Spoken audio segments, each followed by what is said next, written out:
బండి సంజయ్ మీద సవాల్ చేసినటువంటి ఒక నేపథ్యం.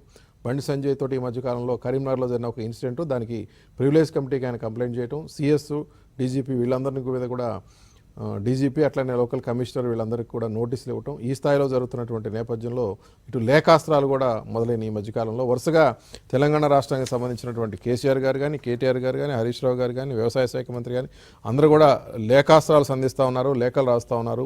కొన్ని వేల కోట్ల రూపాయల ప్రాజెక్టులు మాకు రావాలి, వాటి సంగతి ఏమైందంటూ ఓ రకంగా ఊపిరి సలపని విధంగా లేఖాస్త్రాలు సంధిస్తూ ఉన్నారు. అదే సమయంలో కేంద్ర మంత్రి కిషన్ రెడ్డి కానీ, బీజేపీ నేతలు వాళ్ళు కూడా లేఖల యుద్ధం మొదలుపెట్టారు.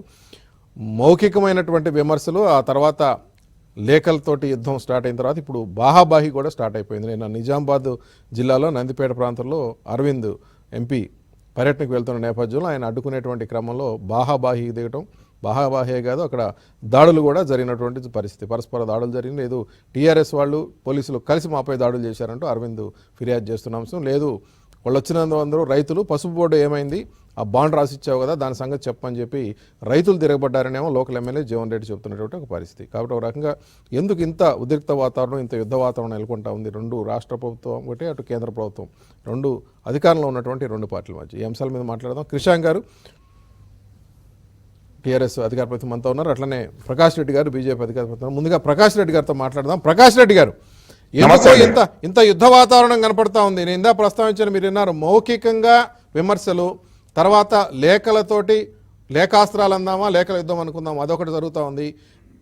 ఫిజికల్గా కూడా జరుగుతూ ఉంది, బాహాబాహి దాడులు, లేదంటే అడ్డుకోటాలు, ఇటువంటి బహిరంగంగానే పిలిపించుకుంటా ఉన్నారు. వాళ్ళని అడ్డుకోండి వీళ్ళని అడ్డుకోండి అని.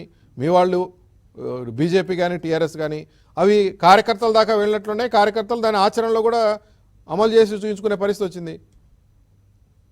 సార్ ముందు నేను ఒక చాలా క్వశ్చన్ స్పష్టంగా చెప్తాను. విజయ్ గారు నమస్కారం. చెప్పండి. అసహనం ఉంటేనే భౌతికంగా దాడులు మొదలు పెడతారు. సహజమైనటువంటి లక్షణం. ఓకే. రాజకీయంగా ఎదుర్కోలేక, రాజకీయమైనటువంటి ప్రకటనలు ఎదుర్కోలేక, రాజకీయమైనటువంటి సవాళ్ళను ఎదుర్కోలేక ఎవరైనా సరే భౌతికంగా ఏ ప్రభుత్వం అయినా సరే భౌతికంగా దాడులు మొదలు పెడుతుంది. ఇప్పుడు తెలంగాణ రాష్ట్రం కూడా జరుగుతుంది అదే. భౌతికంగా రాజకీయంగా ఎదుర్కోలేక, సమస్యలకు సమాధానం చెప్పలేక, సమస్యలు పక్కకు పట్టడానికి, సమస్యలను ఇంకో రకంగా చర్చలు మార్చడానికి ఈరోజు భౌతిక దాడులు జరుగుతున్నాయి. కాబట్టి భౌతిక దాడులు జరిగితే ఒక రకం కార్యకర్తలను భయపడతారు, లేకపోతే సమస్య ఇంకో రకం అసలు సమస్య పోతుంది. ఇగో కొట్టినారు, నన్ను కొట్టినారా, నువ్వు విడిపించినావా, నువ్వు కొట్టినారా, నేను విడిపించినా, ఇగో ఈడ దెబ్బ తగిలింది, ఆడ దెబ్బ తగిలింది, చర్చ మొదలై నువ్వు నన్ను కొట్టిన నేను నిన్ను కొట్టినా, ఈ చర్చ మొదలై అసలు సమస్యలు పక్కదోవ పట్టించడం కోసం జరుగుతున్నటువంటి ప్రయత్నమే ఈ రోజు భౌతికమైనటువంటి దాడులు. This is number 1. అది కాబట్టి దాంట్లో వేరే భౌతిక దాడులకు వేరే కారణం ఉంది అనుకోవడం లేదు. అయితే అసహనంలో వస్తున్నటువంటి పరిణామాల్లో భౌతిక దాడులు మొదలు పెడితే ప్రజాస్వామ్యంలో ఎటుపోతుందో ఎవరికి తెలియదు. నీకు తెలియదు, నాకు తెలియదు, ఈవెన్ కొట్టాలనుకున్న వాళ్ళకు తెలియదు, కొట్టిపించుకునే వాళ్ళకు కూడా తెలియదు, కొట్టే వాళ్ళకు కూడా తెలియదు. కాబట్టి భౌతిక దాడులు ప్రజాస్వామ్యంలో సమస్యకు పరిష్కారం అనే కనుక అనుకోండి, అడ్డుకోండి, ఎదుర్కోండి.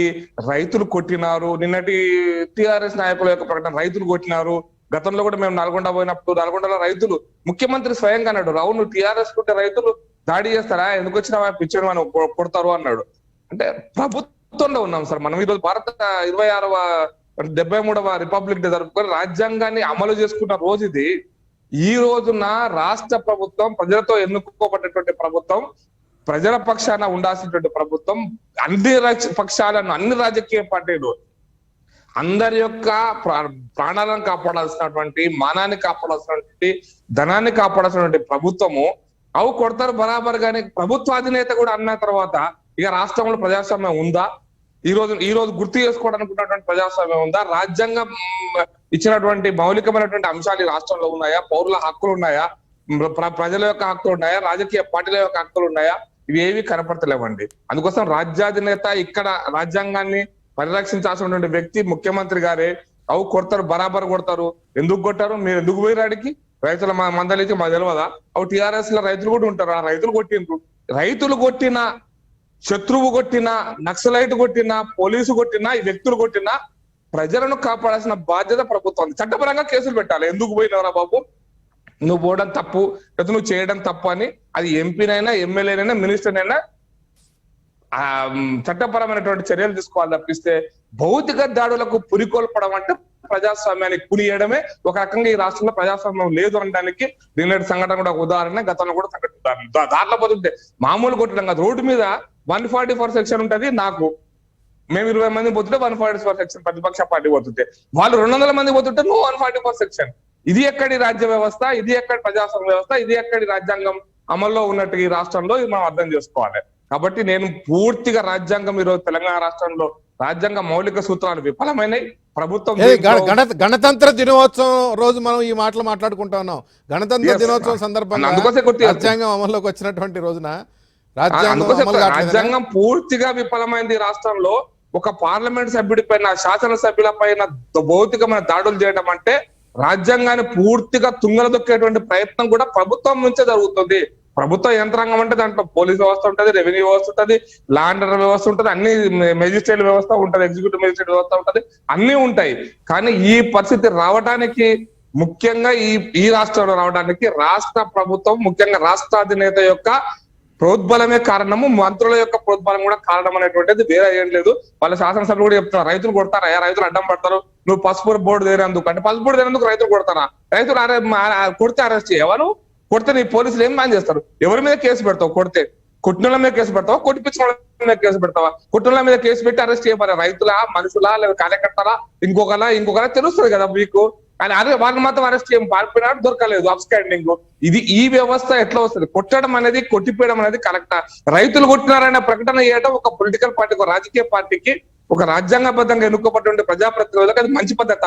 అది ఇది ఏ సాంప్రదాయానికి తెరలేపుతున్నారు? ఏ కొత్త సాంప్రదాయానికి ఈ రోజున మార్గం తయారు చేస్తున్నారో నాకు అర్థం కాలేదు. కొడతారు అనేటువంటి పదం అనేది తప్పు సార్. రాజ్యాంగంలో ఎవడు కొట్టినా వాడిని అరెస్ట్ చేయాలి. అట్లా కొట్టమని ప్రోత్సహించారా? ఎవరు ప్రోత్సహించారు అట్లా? ముఖ్యమంత్రి గారే ప్రోత్సహించారు. ముఖ్యమంత్రి గారు నల్గొండలో రాలేస్తారా, మా రైతులు రాలేస్తారని వారే ప్రెస్ కాన్ఫరెన్స్ లో స్వయంగా చెప్పినటువంటి డాక్యుమెంట్ మంచిగా ప్రజలందరూ చూసినారు సార్. మా రైతులు టిఆర్ఎస్ లో కూడా ఉంటారు రైతులు, వీళ్ళు కూడా అందరు కలిసి కొడతారు అన్నాడు. ఇది ముఖ్యమంత్రి గారి నుంచి వచ్చినటువంటి ప్రకటన. అయితే ఇంతకంటే మన నల్గొండ పోయినప్పుడు నిన్న సంఘటన టిఆర్ఎస్ నాయకులు స్పందించారు. కాబట్టి ఇది రాబోయే రోజులలో ప్రజాస్వామ్యాన్ని పూర్తిగా సమూలంగా మేము చేసేసి ఇక్కడ ఒక నియంతృత్వపు సామంత రాజ్యాన్ని ప్రారంభించుకోవడం కోసం టిఆర్ఎస్ ప్రభుత్వం కుట్ర చేస్తున్న మాత్రమే. ఓకే ప్రకాష్, అసహనం పెరిగిపోవటం వల్ల జరుగుతున్నటువంటి పరిస్థితి. మనం ఇంకా లేఖాస్త్రాలు వాటిలోకి వెళ్దాం. ఎందుకంటే నేనట్టుగా మౌఖికమైన ఆరోపణలు లేఖాస్త్రాలు దాటి వాళ్ళ డిసిషన్ దాకా వచ్చింది కాబట్టి ఈ దాడులు వీటి పట్ల అనమాట రాజ్యాంగం అమలు కావట్లేదు ఇక్కడ అని చెప్పాను. అంటే ముఖ్యమంత్రి గారే బరాబర్గా కొడతామని చెప్పిన తర్వాత ఇక కార్యకర్తలు వాళ్ళు కొట్టడం, మళ్ళీ దానికేమో రైతులు ముసుగేయటం, మీరేంటని చెప్పి పసుపు బోర్డు తేలేదని చెప్పి కొడతారా? గణతంత్ర దినోత్సవం మీ ప్రేక్షకులందరూ కూడా దినోత్సవ శుభాకాంక్షలు. ఒకటి విజయ్ గారు చాలా స్పష్టంగా చెప్పాలనుకుంటున్నాం. ఇవాళ చర్చ మంచి రోజు పెట్టారు మీరు. ఎందుకంటే స్టేట్ సెంటర్ రిలేషన్షిప్ రాజ్యాంగం కాబట్టి రాజ్యాంగం ప్రజలకు హక్కులు ఇచ్చింది, రాష్ట్రాలకు కూడా హక్కులు ఇచ్చింది, అందరికీ బాధ్యతలు కూడా ఇచ్చింది. అయితే ఇవాళ వారు అంటున్నారు అసహనం అనేది మొదలుపెట్టారు. అంటే మరి ప్రధానమంత్రి గారి మీద నిరసన తెలిపిన వాళ్ళది కూడా అసహనమేనా? ఆలోచించాల్సిన అవసరం ఉన్నది. ఎందుకంటే ఇక్కడ కూడా జరిగింది నిరసనని, వీళ్ళ వాహనం వెళ్తుంటే, అక్కడ కూడా వారి వాహనము వారి కాన్వాయ్ వెళ్తుంటే రైతులు చేశారు. రైతులు చేస్తారా అని ఇక్కడ అడుగుతున్నారు కదా, మరి అక్కడ కూడా చేసింది రైతులే కదా. వాళ్ళు అన్నారు కదా, వాళ్ళన్న స్టేట్మెంట్ రైతులు అడ్డం పడ్డారు అనేది వాళ్ళు చెప్పడం జరిగింది. ఇంకోటి, ఒక సంవత్సరం క్రితం మీకు గుర్తుంటే వరంగల్లో ఒక 10 మంది ఏబీవీపీ కార్యకర్తలు కేటీఆర్ గారు కాన్వాయ్ పోతుంటే దాని కారు మీద పడ్డారు ఇమీడియట్గా. అప్పుడు చూసిర్రా నిరసన తెలిపిర్రు ఇది అది అని. ఇవాళ మాట్లాడుతున్న ఇంత పెద్ద లంబాచోడ మాటలు మాట్లాడుతున్నారుగా, అట్లా అడ్డం పడతారా, అడ్డం పడుతుంటే మీరు ఏం చేస్తుర్రు, వాళ్ళని అరెస్ట్ చేయరా అని. మరి ఇది మీకు కూడా వర్తిస్తుంది కదా. ఇవాళ మీకు రైతులు వచ్చి తిరగబడుతుంటే, మీ వాహనం ముందు మీకు నిరసన తెలుపుతుంటే, మీకు ప్రజాస్వామ్యం గుర్తొచ్చింది. మరి మీ రాజకీయ కార్యకర్తలు మీరు ఏదైతే మీరు చేస్తున్నారో, ఇవాళ ఎన్నో పేపర్లలో చూసిన బీజేపీ కార్యకర్తలు. సో ఇవాళ మిమ్మల్ని కూడా, మీకు కూడా ప్రశ్నలు స్వీకరించండి. మీరు ప్రతిపక్షం లేరు ఈ దేశంలో. మీరు అసహనము ఏదో తెలంగాణ గురించి మాట్లాడుతున్నారు, మీరు ప్రజాస్వామ్యము తెలంగాణకు భాషనిస్తున్నారు. తెలంగాణ రాష్ట్రం ఇదే భారతదేశంలో ఉన్నది. ఈ భారతదేశంలో కూడా అసహనం ఉన్నది. ఈ భారతదేశంలో కూడా మీ మీద ఇవాళ చాలా ప్రశ్నలు ఉన్నాయి, రైతులందరికీ ప్రశ్నలు ఉన్నాయి. ప్రధానమంత్రి గారికి ఎట్లయితే నిరసన తెలిపిర్రో, ఇక్కడ పసుపు రైతు రాసింది నువ్వు, బాండ్ పేపర్ ఇచ్చింది నువ్వు, 5 రోజుల్లో తీసుకొని వస్తా అన్నది నువ్వు, మీడియా ఇంటర్వ్యూలు ఇచ్చినప్పుడు కూడా సంక్రాంతికి వస్తుంది అని 2-3 సంక్రాంతులు అయిపోయినాయి. ఇప్పటి వరకు పసుపు బోర్డు గురించి ఉలుకు పలుకు లేదు. వాళ్ళు అడిగిర్రు. గతంలో కూడా నిరసనలు తెలిపారు, పసుపు రైతులు రాస్తా రోకోలు చేసిరు, మనం చూసినాం నిజామాబాద్లో, రోడ్ల మీద కూర్చున్నాడు చూసినాం. ఇవాళ మరి నువ్వు ఎందుకు మాట్లాడతలేవు అని నిరసన తెలిపిరు కావచ్చు. దాన్ని వీళ్ళు ఈరోజు వాళ్ళు రైతులే కాదు ఇవాళ ఏముందండి మళ్ళీ రైతులు అంటే రైతులేండి, రైతులు కూడా రాజకీయ పార్టీలకు అనుబంధంగానే ఉంటారు కదా. రైతులు ఇవాళ మేము ఏమంటున్నాం అంటే ముఖ్యమంత్రి గారు దాడులు చేసినట్టుగా కనపడతా ఉంది. ముఖ్యమంత్రి గారు ఏమని అన్నారు అని అంటే, ఒకటి మేము ఏమంటున్నాం అంటే ముఖ్యమంత్రి గారు వీళ్ళ నరేటివ్స్ క్లియర్ గా మార్చుకుంటారు. రైతుల్లో టీఆర్ఎస్ వాళ్ళు ఉండరా అంటే, రైతులు అనే వాళ్ళు ఊర్లలో డిఫరెంట్ పొలిటికల్ పార్టీస్లో ఉంటారు. మీరు ఐడెంటిఫై చేసికోండి వీళ్ళు టీఆర్ఎస్ వాళ్ళు, వీళ్ళు XYZ వాళ్ళు అని. రైతులు క్లియర్గా అది ప్రొటెస్ట్ చేసినప్పుడు మా మీద కూడా చేసిరు కదా, పసుపు రైతుల విషయం మీద మీరు ఏదైతే బోర్డు హామీ ఇచ్చిరో బాండ్ పేపర్ రాసిన తర్వాత మిమ్మల్ని నమ్మిండ్రు, మా మీద నిరసనలు తెలిపిర్రు, మాకు ఎలక్షన్లో ఫలితాలు కూడా చూపెట్టిరు. కానీ ఏమైనా 5 రోజులు అయిపోయినాయి కదా. రామ్ మాధవ్ గారు వచ్చిర్రు, పసుపు బోర్డు తీసుకొని వస్తాడు అని ప్రచారం చేశారు. రాజ్నాథ్ సింగ్ గారు వచ్చిర్రు, అక్కడ ప్రచారం చేశారు అదే వేదిక నుంచి. ఇలా వాళ్ళు కేంద్ర ప్రభుత్వంలో ఉన్నారు, కేంద్ర మంత్రి. సో డెఫినెట్గా క్వశ్చన్ చేస్తారు. వారే కాదు, మేము కూడా క్వశ్చన్ చేస్తాం. మేము ప్రజాస్వామ్యంగా ఇవాళ లేఖలు ఎందుకు రాస్తున్నామంటే చాలా ప్రశ్నలు ఉన్నాయి ఈ రాష్ట్ర ప్రభుత్వానికి, కేంద్ర ప్రభుత్వం నుంచి నిధులుగా మేము అడుగుతున్నాం. మేము చేపడుతున్న ప్రాజెక్ట్స్ ఉన్నాయి. కేరళ ఎన్నికలు ఉంటాయి, కేరళలో రాష్ట్రంలో ఎన్నికలు ఉన్నప్పుడు అదే సమయంలో బడ్జెట్ వచ్చినప్పుడు కేరళకు మెట్రోకు కేంద్ర ప్రభుత్వం నిధులు అనౌన్స్ చేస్తుంది. ఉత్తరప్రదేశ్లో గతంలో 5 సంవత్సరాల ముందు విజయ్ గారు 2015-16లో ఎన్నికలు ఉన్నప్పుడు ఆ బడ్జెట్లో ఉత్తరప్రదేశ్కి డిఫెన్స్ కారిడార్ వెళ్తుంది. మనం ఇక్కడ డిఫెన్స్ కారిడార్ అడుగుతూ ఉంటాం, పట్టించుకోరు. మన దగ్గర ఇక్కడ సంస్థలు ఉన్నాయి, డిఫెన్స్ వాళ్ళు ఇక్కడికి వస్తున్నారు, ఇక్కడ ఎన్నో అంతర్జాతీయ సంస్థలు పెడుతున్నారు, కానీ డిఫెన్స్ కారిడార్ అనేది అక్కడ అవుతుంది. గుజరాత్ ఎన్నికలు ఉంటాయి. 2015 కేంద్ర బడ్జెట్ మీరు పోయి చూడండి. గుజరాత్ కోసం బుల్లెట్ ట్రైన్ ఉంటుంది, గుజరాత్ కోసం గిఫ్ట్ సిటీ ఉంటుంది, కానీ తెలంగాణ రాష్ట్రానికి ఉంటుంది. అంటే కేంద్ర బడ్జెట్లు ఎట్లా తయారవుతున్నాయంటే వాళ్ళకి ఏదైతే అనుకూలంగా వాళ్ళ రాష్ట్రాలలో ఎన్నికలు ఉన్నాయో ఇవాళ వాళ్ళు దానికోసం చేస్తున్నారు. హైదరాబాద్ మెట్రో రైల్ రాయలేదా, మేము అడగలేదా? ఎన్ని లేఖలు రాసినాం? దాదాపు 680 కోట్లు కేటీఆర్ గారు అడగడం జరిగింది. ఇక్కడి నుంచి ప్రాతినిధ్యం వహిస్తున్న కేంద్ర మంత్రి గారు కూడా ఉన్నారు కదా, ఎంపీలు కూడా ఉన్నారు కదా. ఏనాడైనా పార్లమెంట్లో నెగిటివ్ క్వశ్చన్స్ కాకుండా పాజిటివ్ క్వశ్చన్గా ఇది ఇవ్వండి తెలంగాణ రాష్ట్రానికి. మా కోసం అడుగుతలేం, మేము అడిగితే మీకే కదా ఒక 5 ఓట్లు ఎక్కువ వస్తాయి, మీరు అడగండి. అరే హైదరాబాద్ మెట్రో రైల్ కోసం రాష్ట్ర ప్రభుత్వం అడుగుతుంది, మీరు హైదరాబాద్ మెట్రో రైల్ కోసం ఏదైతే కేరళ కోసమో గుజరాత్ కోసమో బుల్లెట్ ట్రైన్లు ఇవి అవి అని అనౌన్స్ చేస్తున్నారు కదా, మా కోసం ఇవ్వండి అని మేము అడుగుతున్నాం. మేము అడుగుతున్న దాంట్లో లెక్కలు చాలా క్లియర్గా ఉన్నాయి విజయ్ గారు. ఏదైతే నిర్మాణాలు ఇన్ఫ్రాస్ట్రక్చర్, ఎందుకంటే అమిత్ షా గారు పెద్దలు మొన్న రిపోర్ట్ ఇచ్చారు, ఒక రిపోర్టు మొత్తము రాష్ట్రాల గురించి రిపోర్ట్ ఇచ్చినప్పుడు అందులో ఇన్ఫ్రాస్ట్రక్చర్ నిర్మాణం చేపట్టడంలో తెలంగాణ రాష్ట్రం ఇస్ నంబర్ 1 అని గౌరవనీయులు పూజ్యులు అమిత్ షా గారు ఇచ్చిన రిపోర్ట్లో ఉన్నది కదా. మరి దానికోసం మీరు కూడా మీ చేయూతని ఇవ్వండి అని మేము చెప్తున్నాం. ఇవాళ మనం తీసుకుంటున్న SRDP ప్రాజెక్ట్స్ కానివ్వండి, ఇవ్వండి. మీ దగ్గర నా దగ్గర కూడా ఉన్నాయి లేఖలు, చెప్పాను 7,800 కోట్లు మున్సిపల్ పట్టణాభివృద్ధికి, ఎగ్జాక్ట్ ఫార్మాసిటీకి 14,000 కోట్లు, మిస్సింగ్ లింక్ రోడ్స్ నిర్మాణాలు 24,000 కోట్లు ఇవ్వాలని. ఇప్పుడు మిస్సింగ్ లింక్ రోడ్స్ మనం ఎన్నో ఇవాళ RUBs చేస్తున్నాం, ఫ్లైఓవర్లు చేస్తున్నాం. కేంద్రం నుంచి రావాల్సినవి లేదా అడగటం ఒక, బట్ ఇక్కడ రాష్ట్రంలో ఉన్న పరిస్థితుల మీద బీజేపీ పోరాటం చేస్తుంటే మీరు సెంట్రల్ గవర్నమెంట్ నుంచి మాకు రావాల్సిన ఎందుకు తయారని చెప్పి అడ్డుకోవటం అది ఎంతవరకు కరెక్ట్? ఆ అంశం రెండు విడివిడిగా కాదా?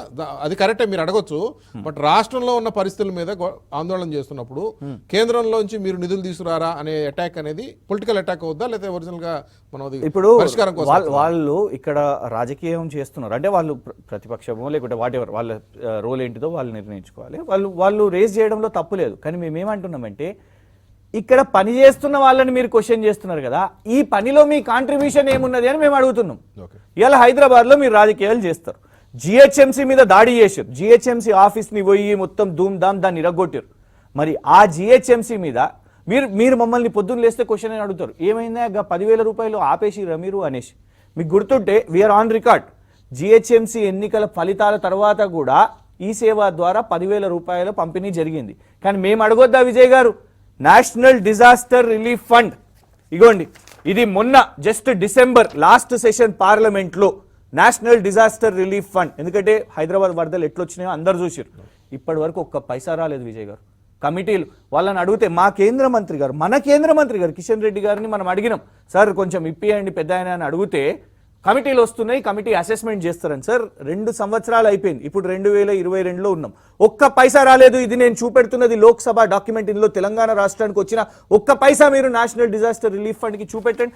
అదే గుజరాత్లో వచ్చిన, కర్ణాటకలో వచ్చిన ప్రధానమంత్రి గారు జస్ట్ ట్వీట్ చేసేస్తారు, నేషనల్ డిజాస్టర్ ఫండ్ ద్వారా మేము ఇది ఇస్తున్నాము అని జస్ట్ ట్వీట్ చేసేస్తారు విదిన్ అ డే. మరి తెలంగాణ రాష్ట్రానికి ఎందుకు? ఎందుకంటే మీరు జిహెచ్ఎంసీ కార్యాలయం మీద దాడి చేశారు కదా. సో మేము అడగాలి మిమ్మల్ని, నేషనల్ డిజాస్టర్ ఫండ్లో మీరు ఇచ్చిరా అనేది.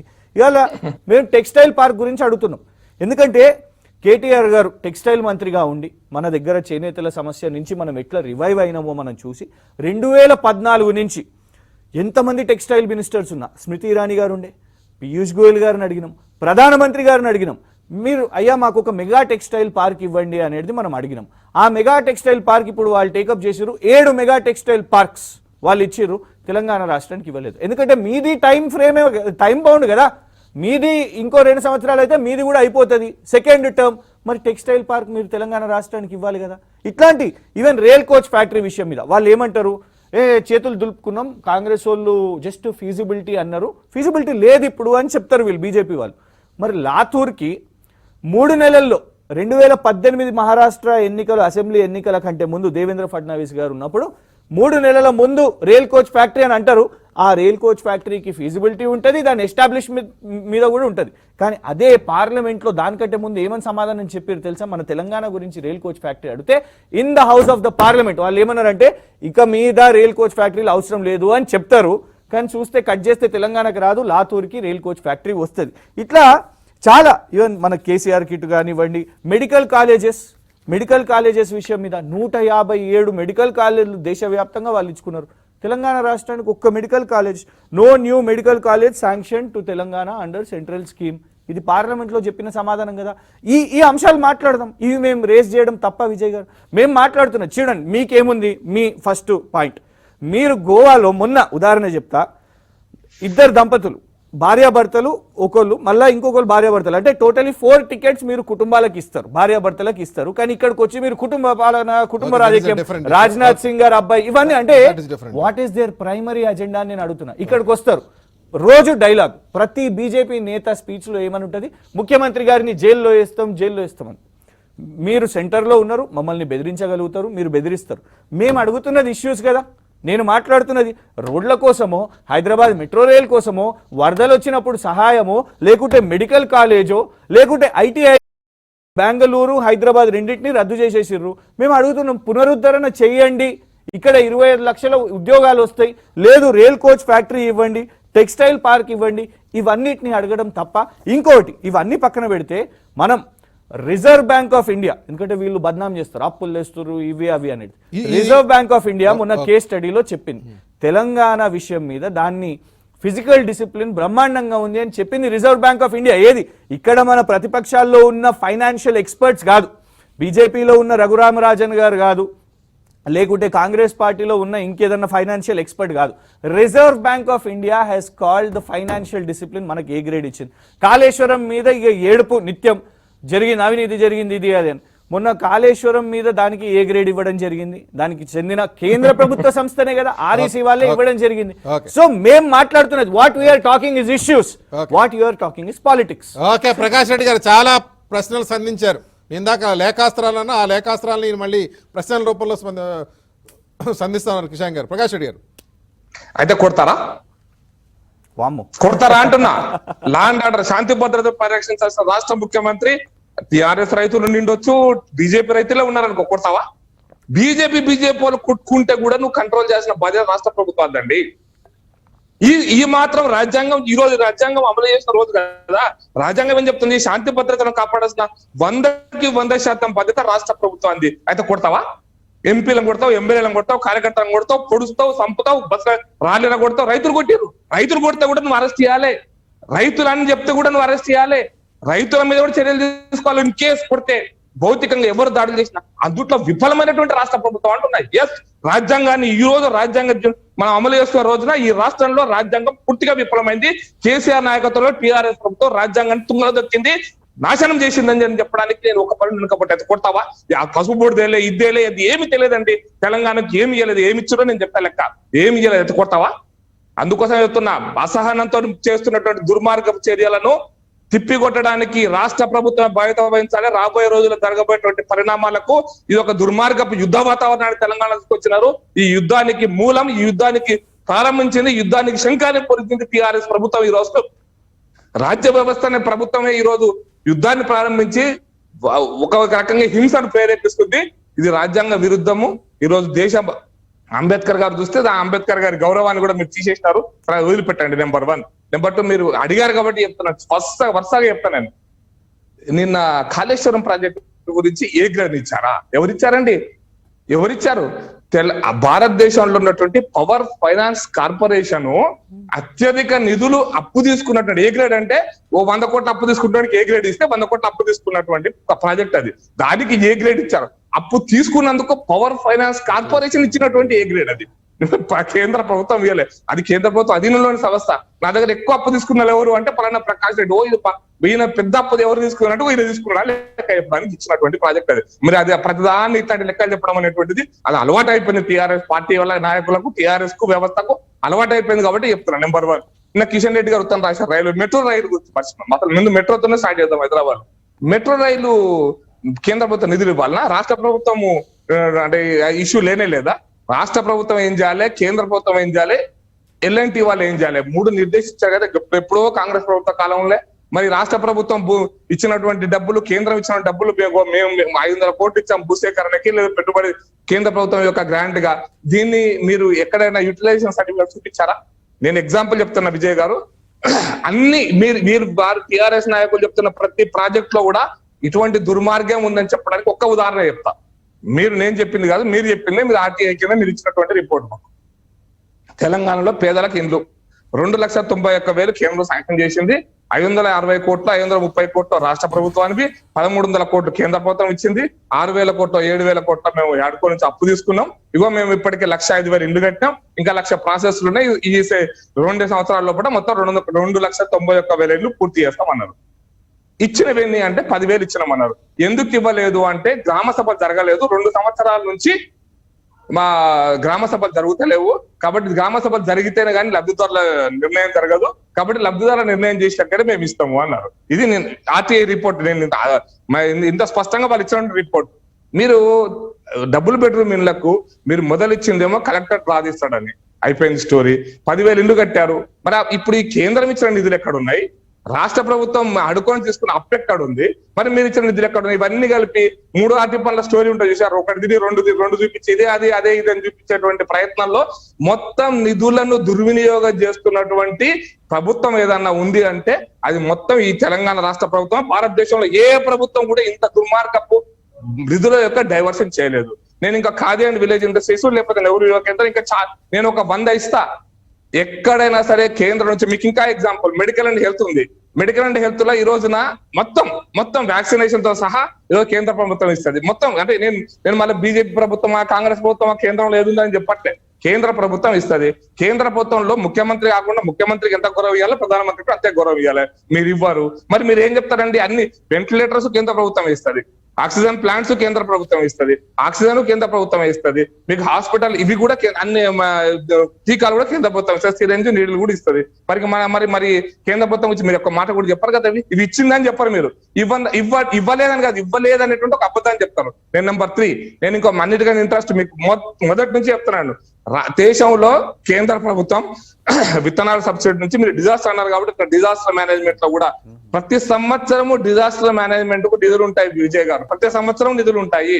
ఆ ప్రతి సంవత్సరం నిధులలో మీరు గత సంవత్సరం నిధులను ఉపయోగించుకొని ఇగో మేము మొత్తం మా ఖర్చు అయిపోయినాయి, మా 300 కోట్లు మా డిజాస్టర్ మేనేజ్మెంట్ లో అంటే అదనపు 300 కోట్లు మళ్ళీ నెక్స్ట్ ఇయర్ బడ్జెట్ లో ఉంటుంది. మరి మనం సర్టిఫికేట్స్ ఇచ్చామా అంటే మనం ఇవ్వం. ఎందుకంటే మేము స్వతంత్ర రాజ్యం, మమ్మల్ని అడుగుతారు, మీరు అడుగుతారంటే సర్టిఫికెట్లు మీ కేంద్ర ప్రభుత్వం అడుగుతారు. అదేం ప్రభుత్వం? నేను రాజ్యాంగం ఎన్నుకోబడ్డటువంటి రాజుని కాబట్టి నాకు నేను ఇవ్వాల్సిన అవసరం లేదు.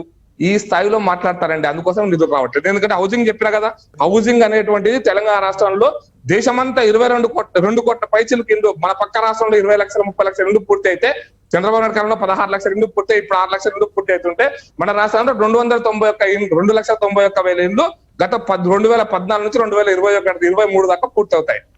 ఈ స్థాయిలో రాష్ట్ర ప్రభుత్వం పేదల గురించి ఆలోచిస్తుంది. పనిముట్ల గురించి, వ్యవసాయ పనిముట్ల గురించి సబ్సిడీలు వస్తాయి. మనం దాన్ని డైవర్ట్ చేసేసి రైతు బంధుకి ఇచ్చేస్తాం. ఎరువుల మీద సబ్సిడీ వస్తాయి, రైతు బంధుకి ఇచ్చేస్తాం. స్ప్రింక్లర్స్ మీద సబ్సిడీ వస్తాయి, రైతు బంధుకి ఇచ్చేస్తాం. అన్ని సబ్సిడీలు రైతు బంధుకి ఇచ్చేస్తాం. మరి కేంద్రం ఏమి ఇస్తా అంటే మేము రైతు బంధు ఇస్తున్నాం, మేము రైతు బంధు ఇస్తాం. కేంద్రం ఏమి ఇస్తుంది చెప్పు? నీ పనిముట్ల గురించి డబ్బు ఏమి ఇచ్చిందంటే మేము రైతు బంధు ఇస్తున్నాం కదా అంటే, రైతు బంధు మీరు ఎక్కడి నుంచి వచ్చినాయో మనం చెప్పాం. ఇది తెలంగాణ రాష్ట్రంలో జరుగుతున్నటువంటి ఒక దుర్మార్గం.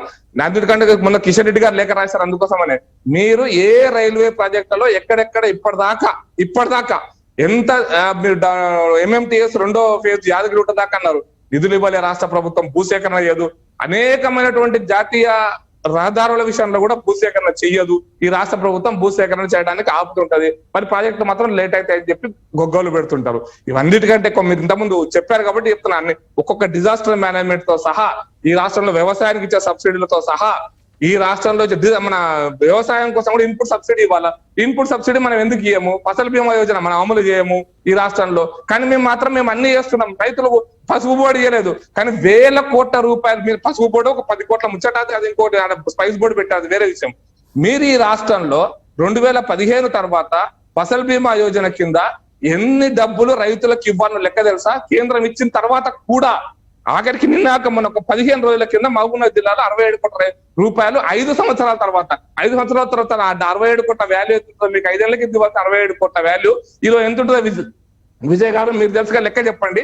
65 ఏళ్ల కింద 67 కోట్లు ఇవ్వాలా, మేము ఈ రోజు ఇస్తున్నాం. దాని వాల్యూ ఏందో చెప్పండి. అది రైతులకు, పేద రైతులకి, ఆ ఫసల్ బీమా యోజన కట్టిన రైతులకి. ఇది ఇంకా 190 కోట్లు ఇవ్వాలి రాష్ట్ర ప్రభుత్వం. రైతులకి ఇవ్వాలి, 5 ఏళ్ల కింద డబ్బులు ఇవ్వాలి. నల్గొండ జిల్లాలో కూడా ఇవ్వాలి. మరి దీన్ని ఏమంటారు? మీరు మొత్తం తెలంగాణ రాష్ట్రంలో ప్రభుత్వం యొక్క, కేంద్ర ప్రభుత్వం ఇస్తున్న నిధులైనా మీకు ఇంకా ఎందుకు చెప్తా? మీకు మెడికల్ కాలేజ్ అడిగారు కాబట్టి చెప్తున్నా విజయ్ గారు. ఆదిలాబాద్ లో ఒక మెడికల్ కాలేజ్, దాన్ని అప్గ్రేడ్ చేయడానికి, దాని యొక్క స్థాయిని ప్రకాష్ రెడ్డి గారు మీరు మెడికల్ కాలేజ్ పెట్టడానికి 300 కోట్ల నిధులు ఇస్తే ఇప్పటిదాకా ఖర్చు పెట్టలేదు ఈ రోజు వరకు. మొత్తం కేంద్రం నుంచి 6,500 కోట్ల నిధులు మొదటి 5 సంవత్సరాల్లో వస్తే ఈ రాష్ట్ర ప్రభుత్వానికి 1,800 కోట్లు కూడా ఉపయోగించుకోవాలి. ఎందుకంటే వీళ్ళు మినిమం మళ్ళా ఆ 40-60 రేషియోలో 60% కేంద్రం ఇస్తుంది, 40% వీళ్ళు భరించాలి. ఇది ఇవ్వలేనటువంటి ప్రభుత్వం తెలంగాణ ప్రజలను మిగతా 4,000 కోట్లు రాలేని పరిస్థితిని తయారు చేసి తెలంగాణ రాష్ట్ర ప్రజలు ముంచుతున్నది, నట్టేట ముంచుతున్నది. తెలంగాణకు ద్రోహం చేస్తున్న పార్టీ ప్రభుత్వం ఏదైనా ఉందంటే టీఆర్ఎస్ ప్రభుత్వమే ఈ రాష్ట్రంలో. కాబట్టి మీరు కేంద్రం ఇచ్చే నిధులను ఉపయోగించుకోలేని అసమర్థ ప్రభుత్వం ఈ రోజు రాష్ట్రంలో ఉంది. కాబట్టి దానికి కావాల్సిన డాక్యుమెంట్స్ పెట్టేది. కాబట్టి మెడికల్ కాలేజ్ అడిగారు కాబట్టి చెప్తున్నా, మెడికల్ కాలేజ్ కు మీరు ఇప్పటి వరకు మీరు ఫార్మేట్ లో ఒక అప్లికేషన్ పెట్టారు. నా ఇష్టమయ్యా, నేను తెల్లకాయ మీరు రాసి పంపిస్తా, నువ్వు ఎందుకు ఏమంటాడు? కానీ తెల్లారికి 30 పేజీల ఫార్మేట్ ఉంది, మీరు నింపి పంపించాలి. ఏ మెడికల్ కాలేజ్, ఏ హాస్పిటల్, ఏ ఊరు, ఏ కథ, ఏ కాలేజ్ అయినా మీరు ఇన్స్పెక్షన్ చేస్తే 25 ఎకరాలు ఉండాలంటారు కదా. మరి కేంద్రం ఇన్స్పెక్షన్ చేస్తే 25 ఎకరాలు ఉండక్కర్లేదా? ట్రైబల్ యూనివర్సిటీ పరిస్థితి అంటే మీరు ఏ యూనివర్సిటీ ఏ విషయంలో మీరు ముందడుగున్నారో మేము చెప్తాం. ఆఖరికి ఎయిమ్స్ కూడా అండి విజయ్ గారు, ఎయిమ్స్ కూడా ఈ రోజు వరకు కూడా ఆ బిల్డింగ్ స్ట్రక్చర్స్ ను ట్రాన్స్ఫర్ చేయలే. బిల్డింగ్ ఎందుకు వెళ్ళంటే మనకు 2 కోట్ల 3 కోట్ల కాంట్రాక్టర్ పైసలు ఇవ్వాలంటే వాడు ఇవ్వనంటాడు. ఆ స్ట్రక్చర్ నేను ఇవ్వను పో అంటాడు. ఇవ్వనంటే వీళ్ళు ట్రాన్స్ఫర్ చేయరు. ఈ సంవత్సరం మెడికల్ కాలేజ్ సీట్లు ఆగిపోయినాయండి ఎయిమ్స్ లో. 2 సంవత్సరాలు అయిపోయిన తర్వాత ఈ దుర్గతికి, తెలంగాణ రాష్ట్రంలో ఈ దుర్గతికి, ప్రజల యొక్క దుర్గతికి కారణం టిఆర్ఎస్ ప్రభుత్వము, ఉపయోగించుకునే అసమర్థ ప్రభుత్వము. వాళ్ళ ఇష్టం వచ్చినట్టు వాళ్ళ రాజ్యము మీ సామంత రాజ్యం అనే భావనలో ఉన్నారు. ప్రజాస్వామ్యాన్ని కూని చేస్తున్నారు. కాబట్టి ఇవి జరుగుతున్నాయి. ఇంకా నేను లిస్ట్ మొత్తం ఇస్తాను. ఎయిమ్స్ ఎగ్జాంపుల్ చెప్తా. మెడికల్ కాలేజ్ ఆదిలాబాద్ లో, వరంగల్ మెడికల్ కాలేజ్ 5 ఏళ్ల కింద పైసలు ఇస్తే ఇప్పటిదాకా దాన్ని యూజ్ చేసుకోలేదు. ఇప్పటిదాకా కూడా అంటే అనేకమైన ఒక్కొక్కటి కాదు. ఎడ్యుకేషన్ విషయంలో కూడా అంతే ఉంది. ఎడ్యుకేషన్ విషయంలో మీరు ఇప్పటిదాకా చేసింది ఉండే కూడా తెలియదు. ఏ యూనివర్సిటీలో ఒక ప్రొఫెసర్ నింపినటువంటి ప్రభుత్వము యూనివర్సిటీ ఎడ్యుకేషన్ లో పరిశోధనలు ఎక్కడ జరగాలండి? పరిశోధన యూనివర్సిటీలో జరగాల. పరిశోధనలు ఎక్కడున్నాయి? ఒక ప్రొఫెసర్ ఉంటే గైడ్ చేస్తే పిహెచ్డీ వాళ్ళు చేస్తారు. అసలు ప్రొఫెసర్ లేడు, గైడ్ చేయడానికి మనుషులు లేరు. మరి పిహెచ్డీ ఎవరు చేయాలండి? ఉస్మానియా యూనివర్సిటీ కాదు, మొత్తం తెలంగాణ యూనివర్సిటీలను కూడా సర్వనాశనం చేసింది తెలంగాణ ప్రభుత్వము. వాళ్ళకు విద్య మీద అవగాహన లేదు, వైద్యం మీద అవగాహన లేదు, వ్యవసాయం మీద అవగాహన లేదు, పరిశ్రమ ఫైనల్ విజయ్ ఒకటే చెప్తా. టెస్లా కంపెనీ గురించి ట్వీట్ చేశారు మన ట్విట్టర్ గారు. నేను రాష్ట్ర మంత్రి ట్వీట్ చేశారు. ఇంట్రెస్టింగ్ ఏంటంటే ట్వీట్ ఏం చేశారు, ఎవడో కూడా నాలాంటోడు టెస్లా ఎప్పుడు వస్తుంది ఇండియాకు అంటే మీ ప్రభుత్వం చేతిలో ఉందన్నాడు. అయితే నేను భూమి ఇస్తా అంటున్నాడు. అయ్యా బాబు, ఆయన టెస్లా పెడతా అనేది కంపెనీ పెడతాను, టెస్లా కంపెనీ అని ఇండియాలో నా షోరూమ్ పెట్టుకోనికి జాగా కావాలంటాడు, నాకు ట్యాక్స్ మొత్తం ఎగ్జామ్షన్ ఇవ్వాలంటాడు. కేంద్ర ప్రభుత్వం ట్యాక్స్ ఇవ్వం బాబు, నువ్వు ఇండియాలో ఫ్యాక్టరీ పెట్టు, ఏ రాష్ట్రంలో పెడతావు పెట్టుకో, అప్పుడు నీకు పైసలు ఇస్తుంది, నీకు ట్యాక్స్ ప్రకాష్ రెడ్డి గారు. ఆ ప్రతిస్తంభన కూడా అవగాహన లేనటువంటి పన్నులు ఎక్కువగా ఉన్నాయి అనేటువంటి పరిశ్రమల మంత్రి, రాష్ట్ర పరిశ్రమల మంత్రి ఇచ్చేటువంటి స్థాయికి దిగదాన్ని టీఆర్ఎస్. కేంద్రానికి మీరు పంపిన దస్త్రాలు అవన్నీ కూడా కేంద్రం ఇచ్చిన నిధుల్ని ఎట్లా వాడుకోలేకపోతా ఉన్నారు? కేంద్రం ఇచ్చినటువంటి పథకాల్లో మ్యాచింగ్ అంటే ఏమంటే దానికి రంటే ఇక ఎట్లా ఉంది? రైల్వే సంబంధించి కిషన్ రెడ్డి గారు మీరు ఎట్లయితే లేఖలు రాశారో వాళ్ళు కూడా స్టార్ట్ చేశారు. కిషన్ రెడ్డి గారు పెద్ద లేఖ రాశారు, మీరు చూడలేదా? ఒక్కొక్క ప్రాజెక్ట్ గురించి ప్రస్తావించారు. రైల్వేలో ఈ ప్రాజెక్టుకి ఇదిగో సెంట్రల్ గవర్నమెంట్ ఇంత ఇచ్చింది, మీరు ఇంత ఇస్తే ప్రాజెక్ట్ అవుద్ది, మీరు డబ్బులు ఇవ్వకపోవడం వల్ల ఎలా అయిపోయినాయి ఆయన కూడా లేఖలు రాస్తా ఉన్నారు. ఒకటండి, ఇవ్వండి ఒకటి చాలా క్లియర్గా. అంటే ఫస్ట్ నేను ఒకటి చెప్పాలి, ఎందుకంటే నేను చాలా ఓపికగా విన్నా కాబట్టి. వ్యక్తిగతంగా కేటీఆర్ గారిని లాస్ట్కి ఏమన్నారు అంటే అవగాహన లేకుండా మంత్రి అని అంటే టెస్లా గురించి చాలా క్లియర్గా ఒక రాష్ట్ర ప్రభుత్వానికి, ఎందుకంటే మేమే కాదు కర్ణాటకలో ఉన్న బీజేపీ స్టేట్ మినిస్టర్ కూడా ట్వీట్ చేశారు. చాలా బీజేపీ పాలిత కర్ణాటక రాష్ట్రం కూడా వారు ట్వీట్ చేశారు. ఓకే, మినిస్టర్ గారు మేము ఏమంటున్నామంటే వీ హ్యావ్ ఎవ్రీ రైట్, మేము ఇన్వైట్ చేయగలుగుతాం, దాని తర్వాత అట్లీస్ట్ డెలిబరేషన్స్ కావాలి కదా. తప్పేంటిదండి? తెలంగాణ రాష్ట్రానికి ఒక పరిశ్రమ వస్తే తప్పేంటిది? ఎంప్లాయ్మెంట్ వస్తుంది, రెవెన్యూ వస్తుంది. We have every right, you cannot stop that. మేము అన్నది ఏంటిది? మేము ఇంపోర్ట్ ట్వీట్ చేసింది ఏంటంటే కేటీఆర్ గారు ఏమని ట్వీట్ చేశారు? ఇంపోర్ట్ డ్యూటీ పెట్టకండి అని అన్నారా? ట్యాక్స్ తీసుకోకండి అని అన్నారా? లేదు కేంద్రం ట్యాక్స్ ఎగివేయాలి అనేసి అన్నారా? పరిశ్రమను ఇక్కడ ఆహ్వానించడం తప్ప ఈ మూర్ఖ బీజేపీకి ఆలోచించాల్సిన అవసరం ఉన్నది. మేము వీ హ్యావ్ రిక్వెస్టెడ్ వచ్చి ఇక్కడ యూనిట్ సెటప్ చేయండి అని అన్నాం మేము ఇక్కడ. ఎందుకంటే అదొక వాళ్ళు తీసుకున్న ప్రాజెక్ట్ ఎలక్ట్రిక్ కార్స్ కాబట్టి ఎలక్ట్రిక్ పాలసీ మనం తీసుకొని వచ్చినాము. మనం దాన్ని సస్టైనబుల్గా మనం మాట్లాడినప్పుడు వీళ్లకు these people feel it as a joke. వీళ్ళకి ఎంతసేపు కేంద్ర ప్రభుత్వం అది చూడండి, ఆ నవ్వు చూడండి, ఆ వ్యంగ్యం చూడండి, మీకు దాంతోనే అర్థమైపోతున్నది. అంటే పీయూష్ గోయల్ గారు ఇదే కేటీఆర్ గారిని ఏమని అన్నారు? వీరు యాక్చువల్లీ నేషనల్ లీడర్షిప్, ఎందుకంటే ఒక సీఈఓగా పనిచేస్తున్నారు, national leadership. That is what Delhi BJP feels about our ministers. And వీళ్ళకి ఏంటంటే ఎంతసేపు రాజకీయాలు. మీకుందా అవగాహన? మీకుందా అసలు? ఎందుకు మిగతా మంత్రులు ఎందుకు ఇన్వైట్ చేసిర్రు? గా అవగాహన ఈ సిల్లీ బీజేపీ తెలుసుకోవాల్సిన అవసరం ఉంది. వాళ్ళు వ్యక్తిగతంగా మాట్లాడారు కాబట్టి నేను డెఫినెట్గా సమాధానం చెప్పాల్సిన బాధ్యత. ఎందుకంటే మేము ఆహ్వానిస్తాం. డావోస్కి ఎందుకు పిలిచిరు మనం?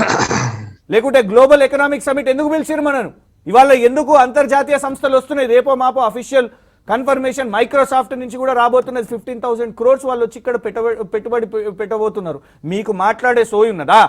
మీకు ఎప్పుడైనా పిలిచే కనీసం అర్హత ఉన్నదా? అవగాహన ఉన్నదా? మీరు ఇనిషియేటివ్ తీసుకుంటున్నారా? తెచ్చి ఇక్కడ ఒక సంస్థ పెడుతున్నారా? That you have to realise. Kitex సంస్థ వాళ్ళు ఇక్కడికి ఎందుకు వచ్చిర్రో వాళ్ళు సాబు జేకబ్ గారు మాట్లాడారు. దాని తర్వాత కేంద్ర మంత్రి రాజీవ్ చంద్రశేఖర్ కూడా he try to take it to Karnataka, కానీ అయినా కూడా వాళ్ళు ఇక్కడికి వచ్చిర్రు. ద వే వి అప్రోచ్డ్, అది వారి మాటల్లోనే. ఎప్పుడన్నా వారి వీడియో మీకు పంపిస్తాం, ప్లే చేసి చూపెట్టండి దయచేసి. సాబు జేకబ్ గారు ఏం మాట్లాడారు, ఎందుకు ఇక్కడ వచ్చి పెట్టుబడి పెడుతున్నారు.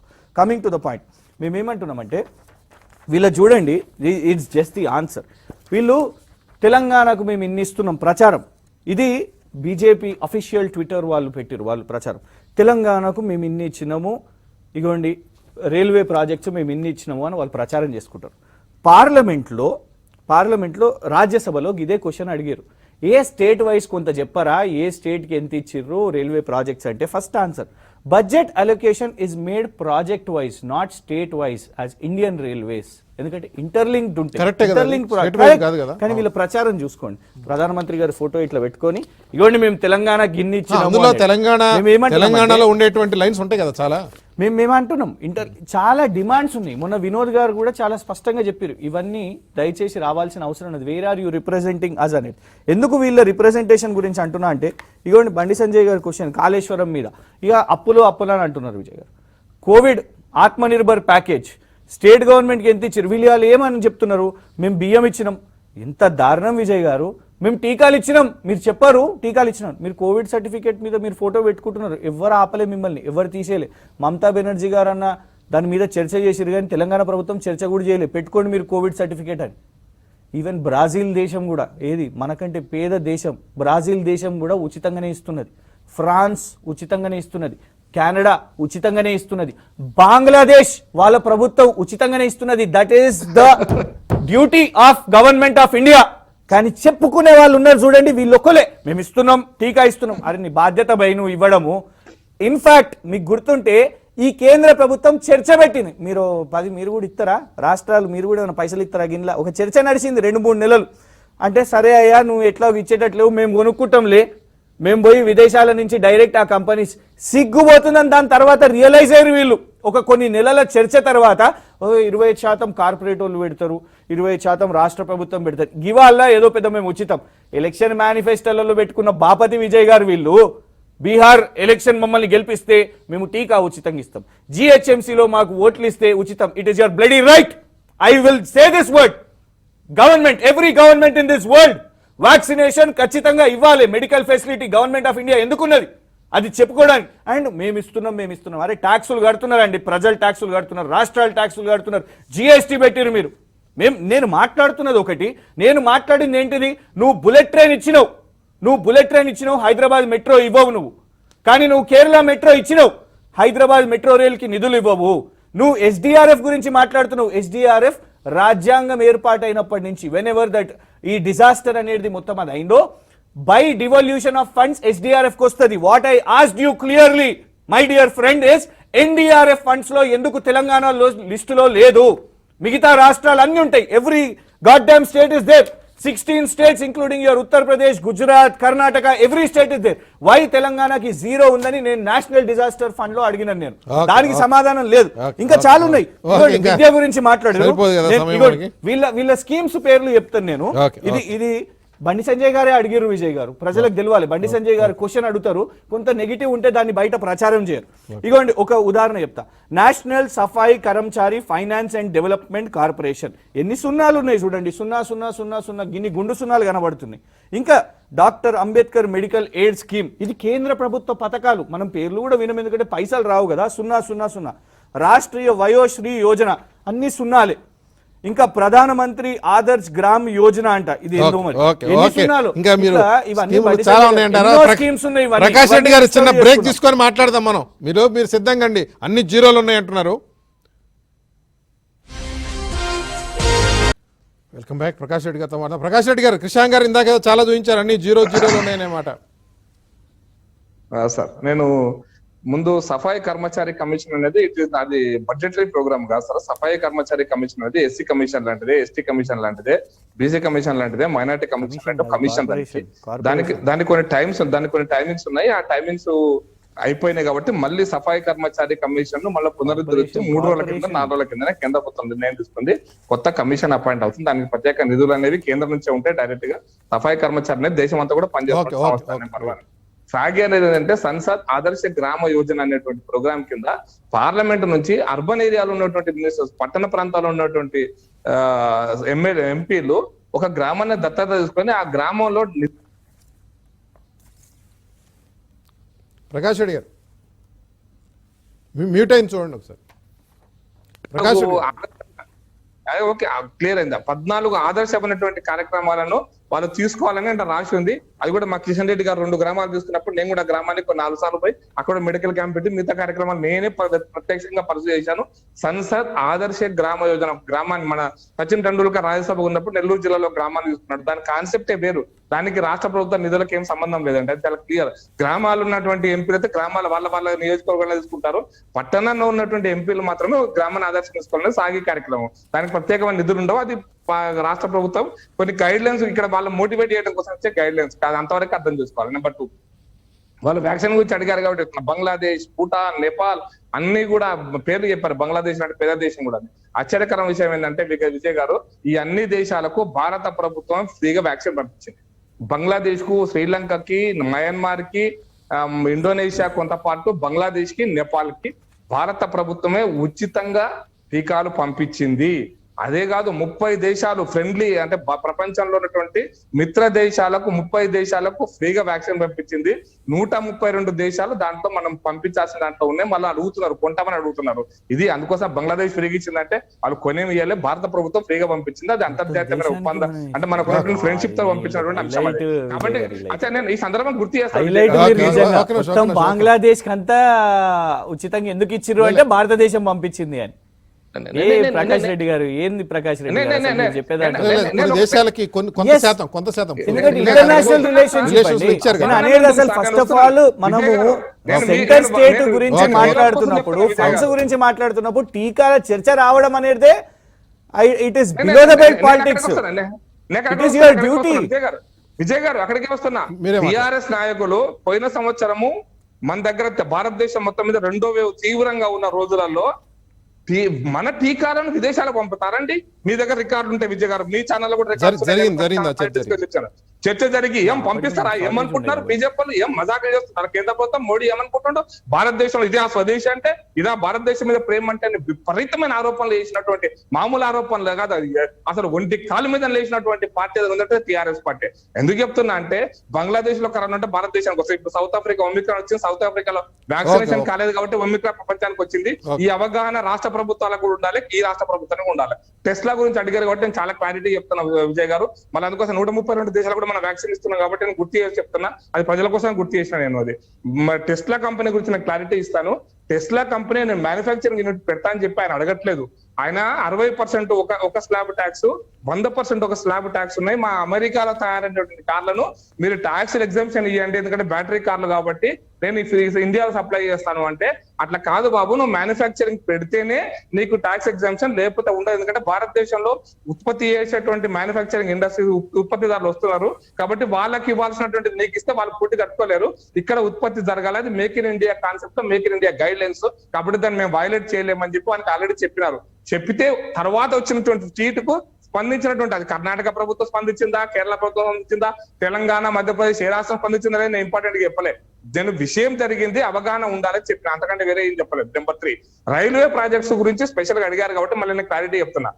ఢిల్లీ నుంచి చెన్నై వరకు 3వ రైలు, అది డెడికేటెడ్ టు ట్రాన్స్పోర్ట్. రాబోయే రోజుల్లో రైలు మార్గంలో మన యొక్క గూడ్స్ వ్యవస్థ ఇంకా మరింత వేగవంతం చేయడం కోసం అని చెప్పి ఒక 3వ రైలు వేస్తున్నారు. బల్లార్షా నుంచి వరంగల్, విజయవాడ విజయవాడ రోడ్డు వరకు మనకు వరంగల్ బల్లార్షా, హైదరాబాద్ వరంగల్ బల్లార్షా రోడ్ కూడా 3వ రోడ్ వేస్తున్నారు. అది ఈ రాష్ట్ర ప్రభుత్వం సపరేట్ గా చెప్పాలన్నా. ఢిల్లీ టు చెన్నై అంటే తెలంగాణ లేదు, అందులో తెలంగాణ ఉండదు. తెలంగాణ స్పెషల్ గా మన బల్లార్షా, సిర్పూర్, కాగజ్నగర్ నుంచి మన ఖమ్మం జిల్లా చివరి పార్ట్ వరకు వేస్తారని చెప్పాలి.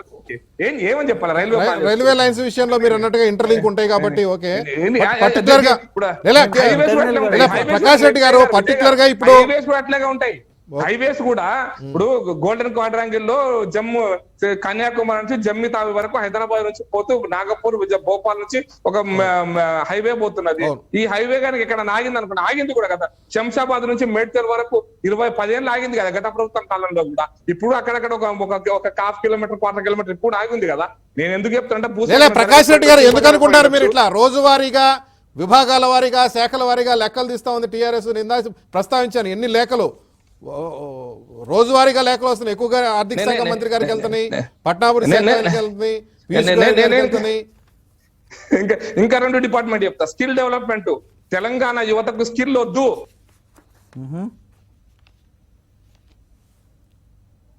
ప్రకాష్ రెడ్డి గారు గతం 2 సంవత్సరాలుగా మొత్తం స్కిల్ డెవలప్మెంట్ మొత్తం బొందబెట్టేసింది తెలంగాణ ప్రభుత్వంలో. స్కిల్ డెవలప్మెంట్ యాక్టివిటీ డబ్బులన్నీ కూడా డైవర్ట్ అయిపోయినాయి. ఇది నేను చెప్పాలనుకున్నా. కేంద్ర ప్రభుత్వం నుంచి సించాయ్ యోజన కింద ప్రతి సంవత్సరం 1000 కోట్లు, 2000 కోట్లు, గత 5 సంవత్సరాలుగా 11,000 కోట్ల రూపాయలు ఈ రాష్ట్రానికి నిధులు వచ్చినాయి. సించాయ్ యోజన గురించి మనం చెప్పం. సించాయ్ యోజన ప్రత్యేక కార్యక్రమాలు ఉన్నాయి, దాన్ని మనం తెలంగాణలో అమలు చేస్తాం కానీ మేము చెప్పవు కేంద్ర ప్రభుత్వానికి. ఈ విధంగా మన సించాయ్ యోజన అంటే చివరి భూమి వరకు నీళ్లు పోవడానికి కెనాల్ లైనింగ్ తో సహా, అంటే మా మట్టి లైనింగ్ వేస్తే అది పర్కులేట్ అయ్యి కిందికి నీళ్లు ఎక్కిపోతాయి కాబట్టి అది సిమెంట్ వేయడం కోసం లైన్ లో. కానీ ప్రకాష్ రెడ్డి గారు ఒక మాట చెప్పండి, సమయం తక్కువ ఉంది కాబట్టి. ఇక్కడేమో రాష్ట్ర ప్రభుత్వం, అక్కడ కేంద్ర ప్రభుత్వం జవాబుదారీగా ఉండాల్సిన వాళ్ళు. ప్రభుత్వాల మధ్య 2 రాజకీయ పార్టీలు, 2 ప్రభుత్వాల మధ్యలో నువ్వు అది చేయలేదంటే నువ్వు ఇది చేయలేదనేటువంటి ఒక ఘర్షణ, లేకపోతే ఇట్లాంటి పరిస్థితి వస్తే ప్రజల్లో ఎటువంటి భావన ఏర్పడుతుంది అనుకుంటున్నారు మీరు? ఇది మంచి పరిణామం కూడా కాదండి విజయ్ గారు. ఇది ఒక రకంగా మంచి పరిణామం అవుద్దేమో, ఒక రకంగా మంచి అవుద్దేమో. రాష్ట్రం చేయలేని మీరు చేయలేని వీళ్ళు చేస్తే ప్రజలు తెలుసుకుంటారేమో.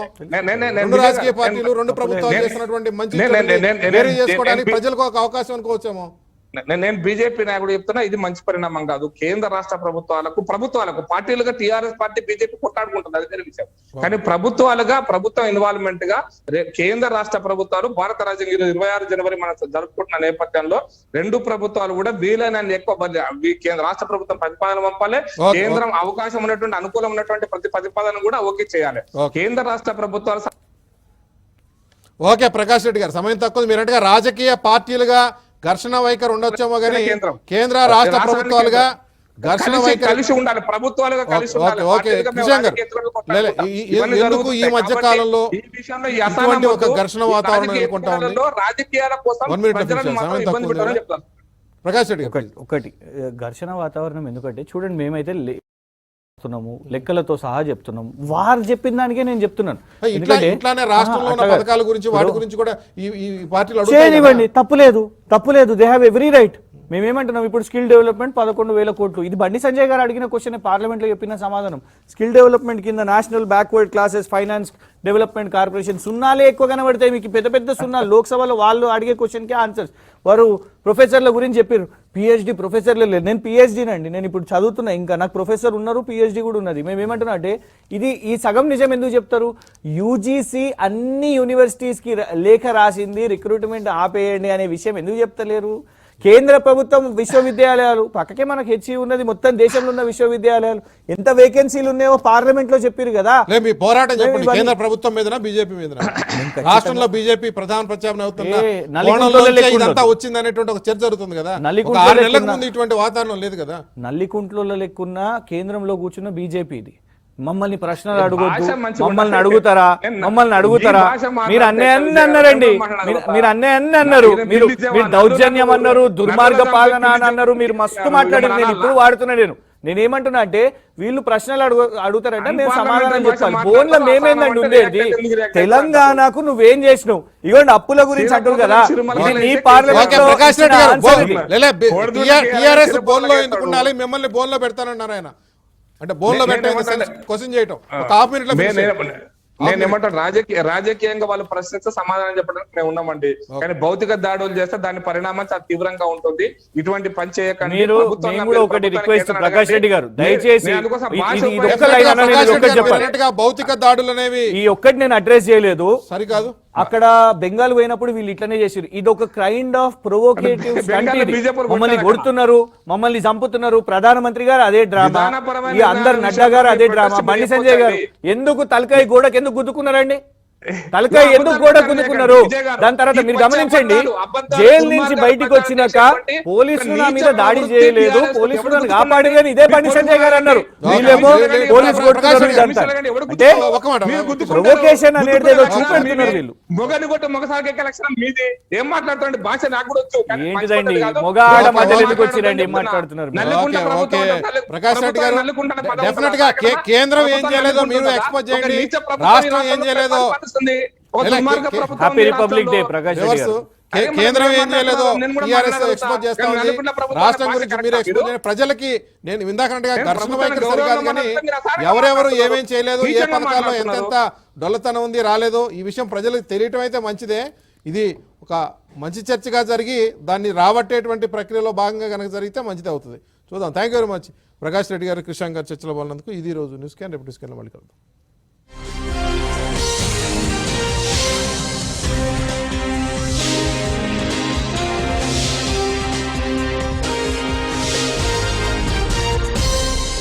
చిగుళ్ళ నుండి రక్తస్రావం అవుతుందా? కొత్త